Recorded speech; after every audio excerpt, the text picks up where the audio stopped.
मेरे प्यारे दोस्तों, मैं संजय कुमार SKGKGS चैनल में आप लोग का हार्दिक स्वागत करता हूं। आशा करता हूं कि आप सभी लोग बहुत अच्छे होंगे और आप लोग की पढ़ाई लिखाई बहुत अच्छे से चल रहे होंगे। प्यारे दोस्तों, आज हम आप लोग के लिए रक्त चैप्टर क्या है पेज नंबर 548 तक हम इससे पहले जो है कल जो है एक दिन पहले आप लोग को कल जो है यहाँ तक हम क्लास करा दिए थे, ठीक है। अब इसके बाद जो नेक्स्ट पेज आएगा उसको हम आज स्टार्ट करेंगे। कहाँ से? तो आज स्टार्ट करने वाले हैं पेज नंबर 549, ठीक है प्यारे दोस्तों। तो चलिए, तो 544 में क्या है प्यारे दोस्तों, सॉरी 544 है, 548 में पेज नंबर, इसमें हम रक्त ब्लड के बारे में पढ़ा चुके हैं प्यारे दोस्तों। तो अगर आप लोग पढ़ लिए होंगे तो याद करके आए होंगे, तो ऐसा ही आप क्लास करते रहें प्यारे दोस्तों। और आप एक भी क्लास को मत छोड़िएगा, ताकि आपको जो है अगर रेगुलर रहिएगा तो आपको समझ में आएगा, ठीक है। तो चलिए हमको यहाँ से स्टार्ट करते हैं। 549 नंबर पेज नंबर कितना है? 549 है।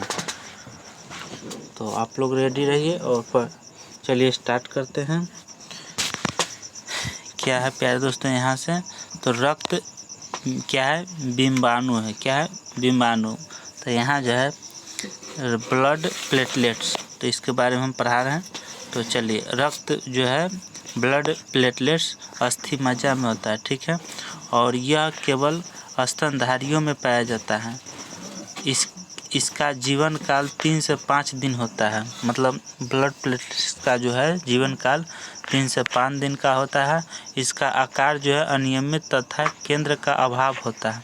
यह रक्त के थक्के बनने में मदद करता है। रक्त के जो है थक्का बनने में क्या करता है? मदद करता है। प्यारे दोस्तों, अगर आप लोग इस चैनल पर नए हैं और इस चैनल को सब्सक्राइब नहीं किए तो प्लीज़ दोस्तों इस चैनल को जाकर पहले आप जाकर चैनल को सब्सक्राइब कर लीजिए, ताकि आपको ऐसा वीडियो जो है डेली इस पर क्लास लिया जा रहा है आपको प्रोवाइड हो जाए और आप इसका लाभ ले सकते हैं। इस जो है बायोलॉजी का जो है बुक जो प्यारे दोस्तों ये 3-4 दिन में ख़त्म हो जाएगा, ठीक है। लास्ट मतलब अब थोड़ा सा बचा है, तो 3-4 दिन और लगेगा, अब ख़त्म हो जाएगा। उसके बाद हम फिजिक्स या केमिस्ट्री स्टार्ट करेंगे, ठीक है।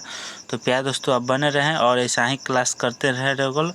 आपको किसी भी एग्ज़ाम की तैयारी कर रहे हैं आराम से कीजिए। हाँ प्यारे दोस्तों, अगर आप लोग PDF लेना चाहते हैं इसका, तो आप टेलीग्राम के जाइए। टेलीग्राम के लिंक इसके डिस्क्रिप्शन में दिया हुआ, आप जाके इसके डिस्क्रिप्शन में और टेलीग्राम का लिंक दिया हुआ है, वहाँ पे जाके जुड़ जाइए। आपका वहाँ PDF प्रोवाइड करा दिया जाएगा, ठीक है। तो आप जाकर जुड़ जाइए, ठीक है। चलते हैं, स्टार्ट करते हैं।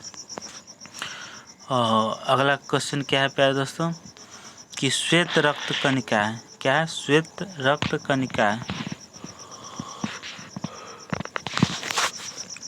चलते हैं, जूम कर लेते हैं इसको हम, ताकि आपको जो है और अच्छा से दिखाई दे और समझ में ज़्यादा है, ठीक है। चलिए, क्या है? श्वेत रक्त कणिका है ना। वाइट ब्लड क्या है? कॉर्पुसेल्स और क्या है? ल्यूकोसाइट है। यह रक्त में 1% होता है। श्वेत रक्त जो है रक्त में 1% होता है, ठीक है। और संख्या इसकी है 8000 से 10,000 mmQ है ना, mmQ है।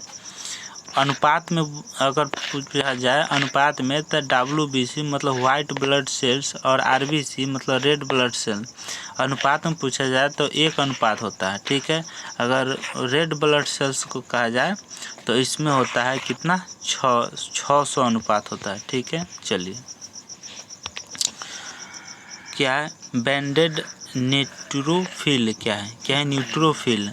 बैंडेड न्यूट्रोफिल है, ठीक है। यहाँ फिगर है, देख लीजिए। और इसको क्या है? इओसिनोफिल है।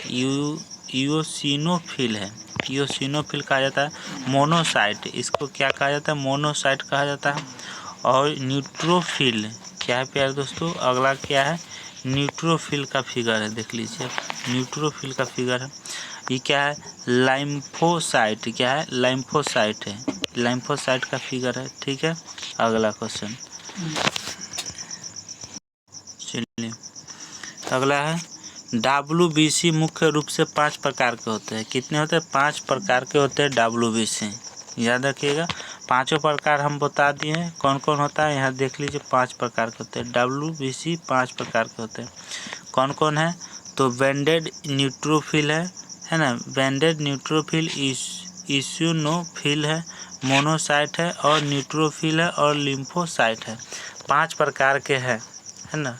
वाइट ब्लड सेल, श्वेत रक्त कणिका। ठीक है, तो अगला क्वेश्चन चलते हैं, इसके बारे में बताते हैं। WBC मुख्य रूप से कितने हैं? 5 प्रकार का होते हैं। कौन कौन है? तो क्या है? मोनोलाइटेज। क्या है? मोनोलाइटेज। यह शरीर में रोगाणुओं का भक्षण है। क्या है? यह जो है शरीर में रोगाणुओं का क्या है? भक्षण करता है और इसका आकार जो है WBC में सबसे बड़ा होता है, सबसे बड़ा होता है मोनोलाइटेज। ठीक है, अगला लिम्फोसाइट्स। लिम्फोसाइट्स जो है यह रोगाणुओं से लड़ने के लिए एंटीबॉडी का निर्माण करता है। लिम्फोसाइट जो है यह जो है रोगाणुओं से लड़ने के लिए एंटीबॉडी का निर्माण करता है। लिम्फोसाइट्स देख लीजिए, इसमें कहाँ है? लिम्फोसाइट्स है ना, लिम्फोसाइट्स यही न है, लिम्फोसाइट्स देख लीजिए, यही है। ठीक है, यही है जो क्या करता है? रोगाणुओं से लड़ने का काम करता है। ठीक है, लिम्फोसाइट्स। अगला है न्यूट्रोफिल। यह रोगाणुओं को नष्ट करता है। न्यूट्रोफिल जो है रोगाणुओं को क्या करता है? रोगाणुओं को नष्ट करता है। तो न्यूट्रोफिल यहाँ है। क्या है प्यारे दोस्तों? न्यूट्रोफिल यहाँ है। देख लीजिए, ये रोगाणुओं को क्या करता है? उसको नष्ट कर देता है। ठीक है, समझ में आ गया। आगे देखिए, आगे है बेसोफिल। क्या है? बेसोफिल। इसके द्वारा हेपारिन, क्या है? हेपरिन नामक यौगिक, क्या है? हेपरिन नामक यौगिक का निर्माण किया जाता है। ठीक है, किसके द्वारा? बेसोफिल के द्वारा। यहाँ देख लीजिए है बेसोफिल। बेसोफिल बैंडेड फिल नहीं है यहाँ पे, बेसोफिल। चलिए यहीं से, बेसोफिल जो है इसके द्वारा हेपरिन नामक यौगिक का निर्माण करता है। क्या? एसिनोफिल। इसके द्वारा एलर्जी संबंधित बीमारी को ठीक किया जाता है। किससे? एलर्जी संबंधित बीमारी को ठीक किया जाता है एसिनोफिल के द्वारा। आगे हैं लाइम्फोसाइट्स। 2 प्रकार के होते हैं। लाइम्फोसाइट्स कितने प्रकार के होते हैं? 2 प्रकार के होते हैं। कौन कौन होते हैं? तो टी लाइम्फोसाइट्स। क्या है? टी लाइम्फोसाइट्स। इसके द्वारा एंटीबॉडी का निर्माण किया जाता है। किसका? एंटीबॉडी का। इसका निर्माण थाइमस ग्रंथि से होता है। किससे? थाइमस ग्रंथि से होता है। नेक्स्ट चलते हैं प्यारे दोस्तों अगले चैप्टर पर। आगे अगला है पॉइंट प्यारे दोस्तों बी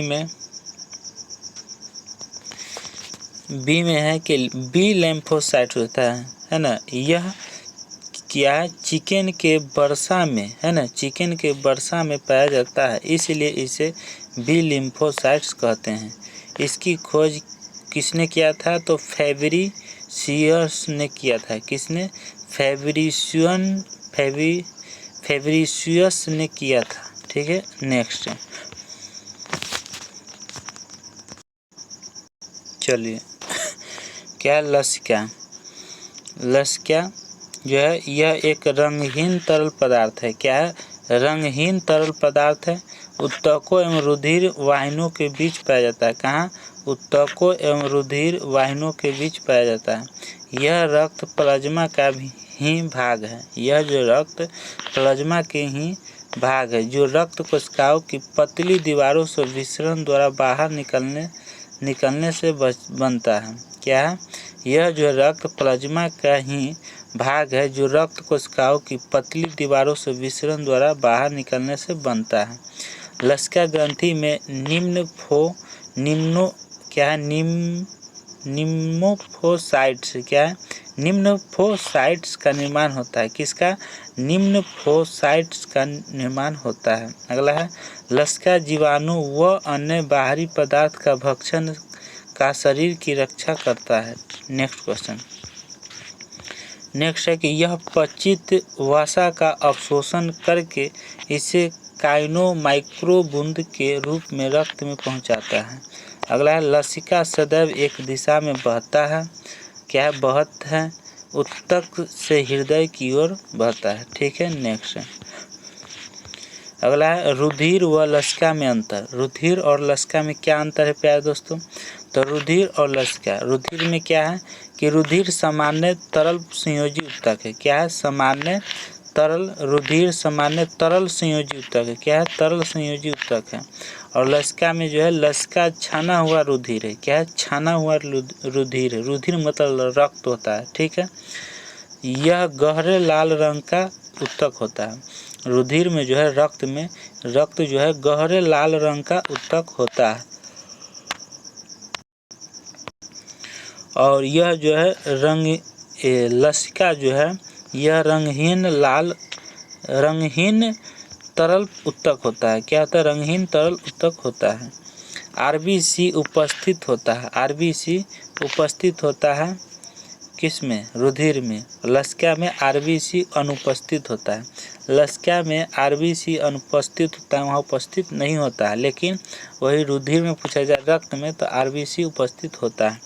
डब्ल्यूबीसी उपस्थित होती है परंतु कम मात्रा में। डब्ल्यूबीसी रक्त में उपस्थित होती है लेकिन कम मात्रा में उपस्थित होती है। ठीक है, 1% उपस्थित होता है डब्ल्यूबीसी रक्त में। ठीक है, लेकिन डब्ल्यूबीसी अधिक मात्रा में पाई जाती है कहाँ? लसिका में। लसिका में जो है अधिक मात्रा में पाया जाता है, याद रखिएगा।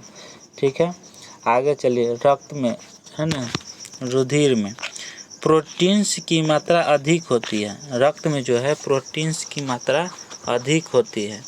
और आगे जो है लसिका में प्रोटीन की मात्रा में क्या है? प्रोटीन कम मात्रा में पाई जाती है। किस में? लसिका में। चलिए आगे, न्यूट्रोफिल की संख्या बहुत अधिक होती है। न्यूट्रोफिल की संख्या जो है बहुत अधिक होती है। कहाँ पे अधिक होती है? तो रक्त में, है ना। अगला है लसिका में लिम्फोसाइट्स की संख्या बहुत अधिक होती है। कहाँ? लसिका में। यहाँ न्यूट्रोफिल की संख्या बहुत अधिक होती है, यहाँ लिम्फोसाइट की संख्या बहुत अधिक होती है। रुधिर में ऑक्सीजन अन्य पोषक पदार्थ अधिक होते हैं, लेकिन लसिका में ऑक्सीजन जो है O2 व अन्य पोषक पदार्थ कम मात्रा में पाए जाते हैं। ठीक है, नेक्स्ट है आगे प्यारे दोस्तों कि रुधिर में जो है कार्बन डाइऑक्साइड तथा उत्सर्जित पदार्थों की मात्रा सामान्य होती है। किस में? रुधिर में, है ना। रक्त में CO2 कार्बन डाइऑक्साइड तथा उत्सर्जित पदार्थों की मात्रा सामान्य होती है, लेकिन लसिका में CO2 कार्बन डाइऑक्साइड उत्सर्जित पदार्थ अधिक मात्रा में होती है। याद रखिएगा ऐसे क्वेश्चन। ठीक है, आगे नोट्स में है कि रक्त में आरबीसी की संख्या कितना होता है। रक्त में जो है आरबीसी मतलब इसका फुल फॉर्म हो गया है कि रेड ब्लड सेल। क्या है? आर से रेड, बी से ब्लड, सी से सेल, है ना। मतलब रेड ब्लड सेल हो गया लाल रक्त कणिका, है ना, कोशिका है। तो क्या है? रेड ब्लड सेल मतलब क्या होता है? कोशिका। तो लाल रक्त कोशिका हो गया हिंदी में। ठीक है, की संख्या कितनी होती है? तो 50 से 55 लाख mmQ होता है। याद रखिएगा कि आरबीसी की संख्या कितना होता है रक्त में? तो 50 से 55 लाख mmQ होता है। और आरबीसी परिवहन करता है। आरबीसी परिवहन क्या करता है? तो ऑक्सीजन तथा कार्बन डाइऑक्साइड दोनों करता है परिवहन। ऑक्सीजन तथा कार्बन डाइऑक्साइड दोनों करता है। शरीर के अंदर रक्त किसके कारण नहीं जमता है? तो हिपैरिन के कारण नहीं जमता है। याद रखिएगा, क्वेश्चन पूछा जाता है एग्जाम में कि शरीर के अंदर रक्त किसके कारण नहीं जमता है? तो हिपैरिन के कारण। रक्त का गढ़ापन किस प्रोटीन के कारण होता है? रक्त का जो है गढ़ापन किस प्रोटीन के कारण होता है? तो क्या है? एल्ब्यूमिन के कारण। किसके कारण? तो एल्ब्यूमिन के कारण होता है। शरीर में एंटीबॉडी का निर्माण किस रक्त प्रोटीन से होता है? किस रक्त प्रोटीन से होता है? तो किससे होता है? तो ग्लोबुलिन प्रोटीन से होता है। किससे? तो ग्लोबुलिन प्रोटीन से होता है। ठीक है, नेक्स्ट क्वेश्चन है आरबीसी का कब्रगाह। क्या है? आरबीसी का कब्रगाह तथा ब्लड बैंक कहलाता है। क्या कहलाता है? तिल्ली कहलाता है। क्या? स्पिन, मतलब तिल्ली स्पिन कहलाता है। हीमोग्लोबिन किससे मिलकर बनता है? हीमोग्लोबिन जो है किससे मिलकर बनता है? तो आयरन तथा ग्लोबिन प्रोटीन से मिलकर, आयरन तथा ग्लोबिन प्रोटीन से मिलकर बनता है ना। रक्त में हीमोग्लोबिन की मात्रा होता है, कितना होना चाहिए? तो 15 ग्राम प्रति 100 ml, है ना, 15 ग्राम होना चाहिए। हीमोग्लोबिन की कमी से कौन सा रोग होता है? तो एनीमिया हो जाता है। कौन सा? एनीमिया रोग हो जाता है हीमोग्लोबिन की कमी से। तो आप लोग यहाँ तक याद कर लिए होंगे, आप लोग को याद हो गया होगा प्यारे, आप लोग को यहाँ तक याद हो गया होगा। तो चलते हैं अगले चैप्टर में प्यारे दोस्तों। अगले चैप्टर में जाने से पहले कहना चाहता हूँ प्यारे दोस्तों कि अगर आप लोग इस चैनल पर नए हैं और अब अभी तक इस चैनल को सब्सक्राइब नहीं किए तो प्लीज़ दोस्तों इस चैनल को सब्सक्राइब कर लीजिए और बेल आइकन घंटी को दबा के ऑल कर लीजिए, ताकि आपको जो है प्यारे दोस्तों ऐसा ही वीडियो पाने के लिए सबसे पहले, जैसा ही यहाँ से वीडियो हम अपलोड करेंगे उसके बाद सबसे पहले आप ही के पास पहुँच सके और आप इसका लाभ सबसे पहले ले सके। तो चलते हैं प्यारे दोस्तों अगले चैप्टर पर। इससे पहले आप इस चैनल को सब्सक्राइब कर लीजिए, ठीक है। और इस वीडियो को लाइक और शेयर ज़रूर कीजिएगा प्यारे दोस्तों, ताकि किसी भी गरीब बच्चे हैं जिसको कोर्स परचेज नहीं कर सके कहीं भी, तो प्यारे दोस्तों कम से कम फ्री में भी यहाँ जो प्रोवाइड कराया जा रहा है, कंटेंट अच्छे अच्छे दिया जा रहा है, PDF दिया जा रहा है, तो आप लोग जो है शेयर कीजिए ताकि किसी को भी मदद कर सके, ठीक है।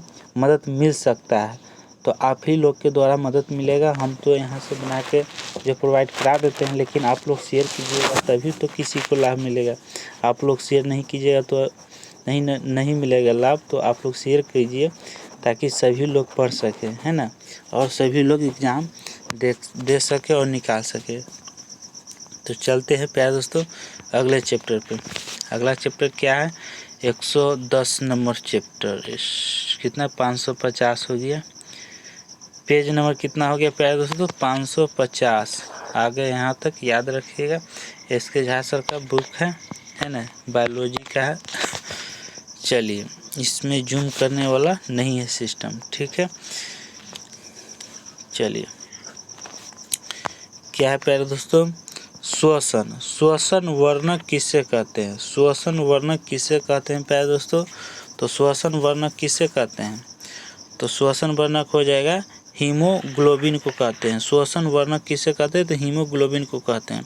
रक्त में WBC की मात्रा होती है 1%, याद रखिएगा। WBC की मात्रा कितना होता है? 1% होता है, ठीक है। एड्स से WBC का कौन सा भाग प्रभावित होता है? एड्स जब हो जाता है किसी भी व्यक्ति को, है ना, तो उसको कौन सा भाग जो है WBC के कौन सा भाग प्रभावित होता है? तो T लिम्फोसाइट्स प्रभावित होता है। क्या? T लिम्फोसाइट्स जो है प्रभावित होता है। प्लेटलेट्स किस रसायन का स्राव करता है जिससे थक्का बनने में मदद करता है? तो क्या है? थ्रोम्बोप्लास्टिन जो है स्रावित करता है। चलिए आगे एनीमिया का प्रकार, मतलब जो है एनीमिया का क्या है? एनीमिया का प्रकार बताना है। कितने प्रकार का एनीमिया जो है होता है, ठीक है। तो एनीमिया किसके कारण होता है? तो रक्त की कमी के कारण जो है शरीर में क्या हो जाता है? एनीमिया हो जाता है ना, हीमोग्लोबिन की कमी का। तो क्या है? एनीमिया जो है एप्लास्टिक, क्या है प्यारे दोस्तों? Aplastic anaemia. और सिकल, क्या है? साइकल, SICKLE, तो सिकल सेल, क्या है? साइकल SY नहीं है लेकिन सिकल सेल एनीमिया हो जाएगा। और पर्नीशियस एनीमिया और थैलेसीमिया, क्या है? थैलेसीमिया हो जाएगा आपका, ठीक है। तो चलते हैं एप्लास्टिक एनीमिया की तरफ। इसका प्रमुख तथ्य क्या हो जाएगा एप्लास्टिक का? इसमें red bone red bone marrow RBC का निर्माण नहीं कर पाता है ना। रेड बोन मतलब हड्डी होता है, ठीक है। रेड बोन मैरो जो है आरबीसी का निर्माण नहीं करता है। इसमें होमोग्लोबिन की कमी हो जाती है। हीमोग्लोबिन का क्या हो जाता है, कमी हो जाती है। किस में, एप्लास्टिक एनीमिया में, सिकल सेल एनीमिया। यह जो है हीमोग्लोबिन की संरचना में बदलाव के कारण होता है। इसमें आरबीसी का आकार हंसिया सिकल जैसे हो जाता है। इसमें हीमोग्लोबिन के ग्लूटामिक एसिड के स्थान पर वेलिन आ जाता है, ठीक है। इस प्रकार नियमित हीमोग्लोबिन को हीमोग्लोबिन एस कहा जाता है, ठीक है। पेर्निशियस एनीमिया। आरबीसी के अपरिपक्वता के कारण हीमोग्लोबिन में कमी से रोग होता है। इसका मुख्य कारण है विटामिन B12 तथा फॉलिक एसिड को माना जाता है। आगे हो गया कि थैलेसीमिया। क्या है थैलेसीमिया, यह एक असामान्य हीमोग्लोबिन F के निर्माण के कारण होता है। इससे पीड़ित व्यक्ति को हमेशा दूसरे व्यक्ति के रक्त की आवश्यकता होती है। नेक्स्ट है कि WBC की संख्या में बदलाव के कारण होने वाला रोग। जो बदलाव के कारण जो है होने वाला रोग कौन कौन है प्यारे दोस्तों, तो चलते रोग और प्रमुख तथ्य है। तो चलते हैं, इसको थोड़ा हम जूम कर लेते हैं ताकि आप लोग को है ना साफ से दिखाई दे सके। चलिए, क्या WBC की संख्या में बदलाव के कारण होने वाला रोग, तो रोग है क्या है ल्यूकोसाइटिस। इसमें WBC की संख्या असामान्य रूप से बढ़ जाती है। इसमें क्या जो है WBC की संख्या जो है असामान्य रूप से क्या हो जाता है, बढ़ जाती है। और ल्यूकोपेनिया, क्या है ल्यूकोपेनिया में इसमें WBC की संख्या घट जाती है और है ल्यूकोसाइटिस में बढ़ जाती है, ल्यूकोपेनिया में घट जाती है। ल्यूकेमिया, क्या है ल्यूकेमिया, इसमें WBC की संख्या असामान्य रूप से बढ़ने के कारण आरबीसी का निर्माण बंद हो जाता है। ल्यूकेमिया में WBC की संख्या असामान्य रूप से क्या हो जाता है, बढ़ने के कारण आरबीसी का निर्माण बंद हो जाता है। इससे सामान्य ब्लड कैंसर भी कहते हैं। इसे क्या कहते हैं, सामान्य ब्लड कैंसर भी कहते हैं। नेक्स्ट चलिए, रक्त का थक्का बनना ब्लड क्लॉथिंग कहते हैं, है ना। ब्लड क्लॉथिंग या रक्त का थक्का बनना। रक्त के थक्का बनने का क्रमिक चरण निम्नलिखित है। रक्त स्त्राव होने पर सर्वप्रथम प्लेटलेट्स हवा के संपर्क में आते हैं तथा थ्रोम्बोप्लास्टिन नामक पदार्थ का निर्माण करता है। थ्रोम्बोप्लास्टिन हिपैरिन को निष्क्रिय कर देता है। पुनः थ्रोम्बोप्लास्टिन विटामिन K तथा Ca++ के साथ मिलकर निष्क्रिय प्रोथ्रोम्बिन को सक्रिय थ्रोम्बिन एंजाइम में परिवर्तित कर देता है। नेक्स्ट, थ्रोम्बिन रुधिर में पाया जाने वाला क्या है, फाइब्रिनोजेन प्रोटीन को फाइब्रिन में बदल देता है। यह एक प्रकार जाल का निर्माण करता है जो कणिका को फंसाकर रक्त थक्का का निर्माण करता है। किसका, रक्त थक्का का निर्माण करता है। नेक्स्ट क्वेश्चन, नोट में रक्त थक्का बनने के कुछ देर बाद क्या है, कुछ देर बाद पीला द्रव निकलता है। इसे कहते हैं सीरम। क्या कहते हैं, सीरम कहते हैं। रक्त थक्का बनने के कुछ देर बाद पीला द्रव निकलता है। क्या निकलता है, पीला द्रव। इससे क्या कहा जाता है, तो सीरम कहते हैं। रक्त के थक्का बनने में समय लगता है कितना, 5 से 10 मिनट में क्या है, रक्त जो है थक्का जम जाता है। जोंक के लार में किसके कारण रक्त चूसते समय रक्त नहीं जमता है, मतलब जोंक के लार में जो है किसके कारण रक्त चूसते समय रक्त नहीं जमता है? हीरोडिन के कारण। किसके? हीरोडिन के कारण। प्रयोगशाला तथा रक्त बैंक में रक्त थक्का बनने से रोकने के लिए मिलाया जाता है। क्या मिलाया जाता है प्यारे दोस्तों? तो प्रयोगशाला तथा रक्त बैंक में रक्त थक्का बनने से रोकने के लिए मिलाया जाता है क्या? 0.01% सोडियम साइट्रेट या सोडियम ऑक्जेलेट मिलाया जाता है। समझ में आ गया? तो चलते हैं अगले क्वेश्चन के ऊपर। चलिए प्यारे दोस्तों, ऐसा ही बने रहिए, शुरू से अंत तक बने रहिए और इसका लाभ लेते रहिए प्यारे दोस्तों, ठीक है? तभी आप लोगों को समझ में आएगा, ठीक है प्यारे दोस्तों? तो चलिए, यहाँ कुछ क्वेश्चन, इसमें क्या है, इसमें यहाँ क्वेश्चन कुछ छूट गया था, इसको हम थोड़ा देख लेते हैं, उसके बाद हम आगे बढ़ते हैं, ठीक है? क्या है? डेंगू बीमारी में शरीर में किसकी संख्या घटने लगती है? जब डेंगू बीमारी होता है उसमें जो है शरीर में किसकी संख्या घटने लगती है? तो प्लेटलेट्स की। शरीर में कैंसर किसके सक्रिय होने से उत्पन्न होती है? तो ऑन्कोजेन। क्या है? ऑन्कोजेन की जो है ना उत्पन्न जैसा ही होगा तो उसकी क्या है, उत्पन्न से कैंसर होने की है ना, कैंसर होने की संभावना होता है। शरीर में कैंसर किसके सक्रिय होने से उत्पन्न होता है? तो ऑन्कोजेन। क्या है? ऑन्कोजेन, इसकी उत्पन्न होने से क्या होता है, कैंसर होने की संभावना होता है। और डेंगू बीमारी में शरीर में किसकी संख्या घटने लगती है? तो प्लेटलेट्स की। तो प्यारे दोस्तों, आप लोग याद हो गया होगा, और इधर तो हम पढ़ा ही दिए हैं। तो चलिए हम यहाँ से स्टार्ट करते हैं रक्त से, ठीक है प्यारे दोस्तों? कैसा लगा वीडियो, कैसा आज का क्लास रहा, तो आप लोग कमेंट बॉक्स में ज़रूर बताइएगा। और प्यारे दोस्तों, इस चैनल पर नए हैं और अभी तक चैनल को सब्सक्राइब नहीं किए तो प्लीज़ दोस्तों इस चैनल को सब्सक्राइब कर लीजिए और बेल आइकन घंटी को दबाकर ऑल कर लीजिए, ताकि आपको जो है समय से पहले आपको वीडियो प्रोवाइड हो सके। और प्यारे दोस्तों, इस वीडियो को लाइक और शेयर जरूर कीजिएगा, ठीक है? रक्त समूह, ब्लड ग्रुप है।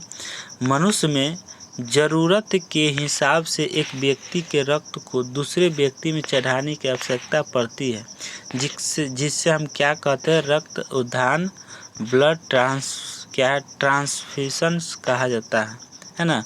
मनुष्य में ज़रूरत के हिसाब से एक व्यक्ति के रक्त को दूसरे व्यक्ति में चढ़ाने की आवश्यकता पड़ती है, जिससे रक्त उद्धान, ब्लड ट्रांसफ्यूजन कहा जाता है, ठीक है? प्राचीन समय में ज़रूरत पड़ने पर रक्त का दान है ना, रक्तदान किया जाता था, जिसमें अधिकांश व्यक्तियों की मृत्यु हो जाती थी। जो है कुछ समय पहले जो है ना, प्राचीन मतलब पहले जो है बहुत सालों पहले एक व्यक्ति से दूसरे व्यक्ति में चढ़ाने पर मृत्यु हो जाता था, ठीक है? तो चलिए आगे। व्यक्तियों की मृत्यु रक्त के अलग अलग प्रकार की जानकारी के अभाव में होती थी। सर्वप्रथम 1900 ईस्वी में अमेरिका के पैथोलॉजिस्ट कार्ल लैंडस्टीनर ने यह बताया कि मनुष्य में 4 प्रकार के रक्त होते हैं, जिससे इन्होंने नेचुरल एंटीजन, प्राकृतिक प्रतिजन के आधार पर वर्गीकृत किया है ना? 4 प्रकार के होते हैं। तो चलिए देखते हैं कौन कौन प्रकार के होते हैं। ABO क्या है प्यारे दोस्तों? तो ABO सिस्टम है ना, ABO सिस्टम है। तो ABO और ABO और AB 4 प्रकार का होता है। तो AB जो ग्रुप है, तो AB एंटीजन और एंटीबॉडी है ना। तो AB जो है ग्रुप वो एंटीजन में आएगा, और B जो है आपको एंटीबॉडी में आ जाएगा, ठीक है? B जो है ब्लड ग्रुप वो एंटीजन में आएगा, और A जो हो गया आ जाएगा एंटीबॉडी में, ठीक है? O एब्सेंट है यहाँ पे एंटीजन में, और एंटीबॉडी में AB दोनों प्रेजेंट हैं। AB जो है AB इसमें भी है एंटीजन में, और एंटीबॉडी में भी एब्सेंट है, ठीक है? समझ में आ गया हो? चलिए नोट में। 1902 ईस्वी में डॉक्टर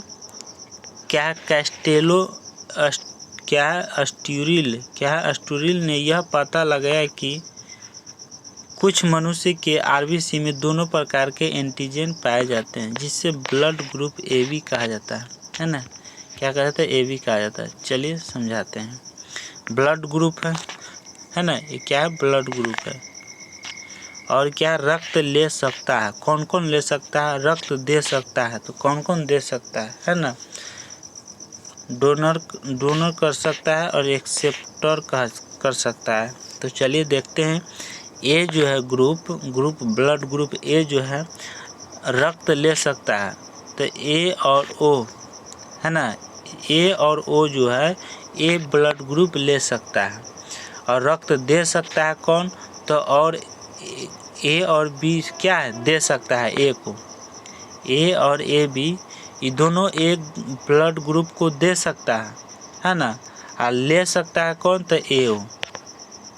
ए ले सकता है, ए तो कहीं भी ले सकता है, दे भी सकता है ना।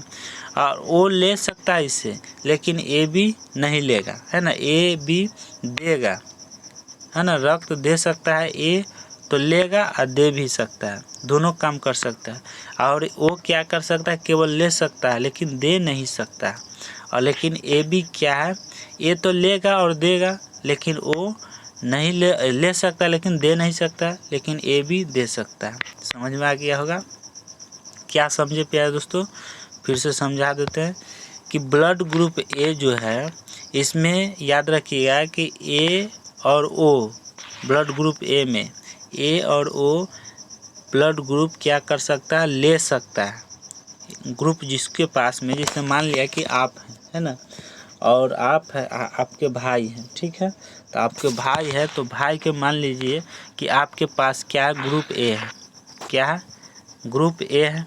बाई चांस मान लीजिए कि भाई को छोड़िए, या कोई दोस्त है, ठीक है, कोई दोस्त है आपके पास, अगर दोस्त की तबीयत खराब है, उसको ब्लड ए ग्रुप की ज़रूरत है, तो उसको ब्लड ग्रुप ए की ज़रूरत है।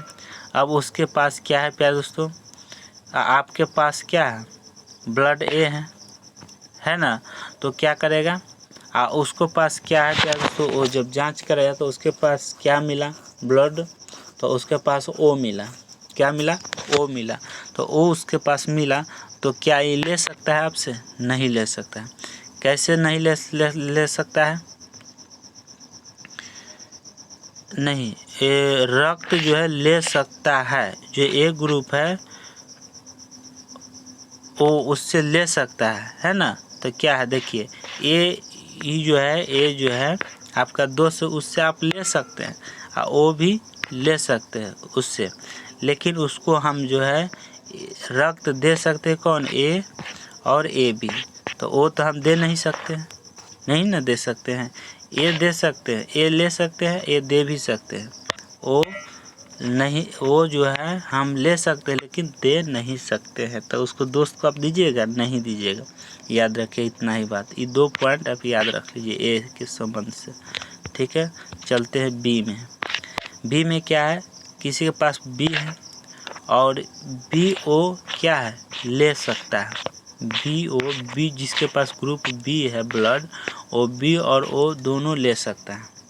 लेकिन अगर रक्त दे सकते हैं, किसी भी दोस्त, प्रेम या कहीं भी अगर देना है, तो हम ग्रुप बी दे सकते हैं, लेकिन ए बी जो है ये दोनों हम दे सकते हैं, है ना।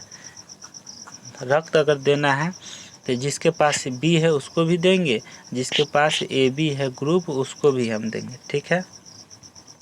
चलिए ए बी ये दोनों समझ में आ गया ना।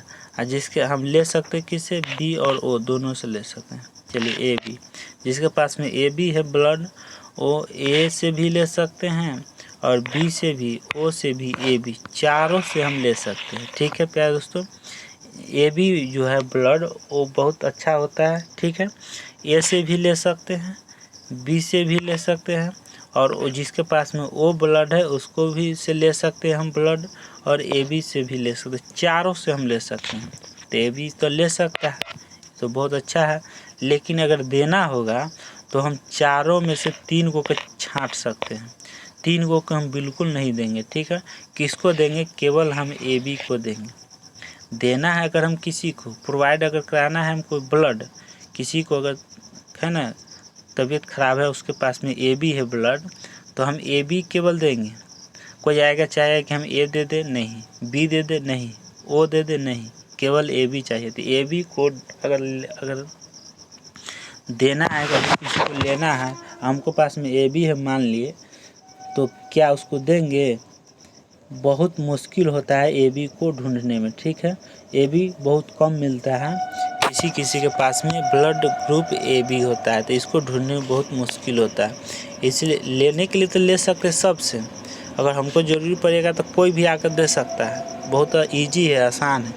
लेकिन अगर हम किसी को प्रोवाइड कराएं या हमको AB है, हमको ज़रूरत है, तो AB को ढूंढ कर लाने में बहुत प्रॉब्लम है, ठीक है। तो समझ में आ गया। अब चलते हैं ब्लड O पर। क्या है? Blood O। तो ब्लड O में क्या है? O हम ले सकते हैं, लेकिन अगर देना हो ब्लड O वाला भी ठीक है ना।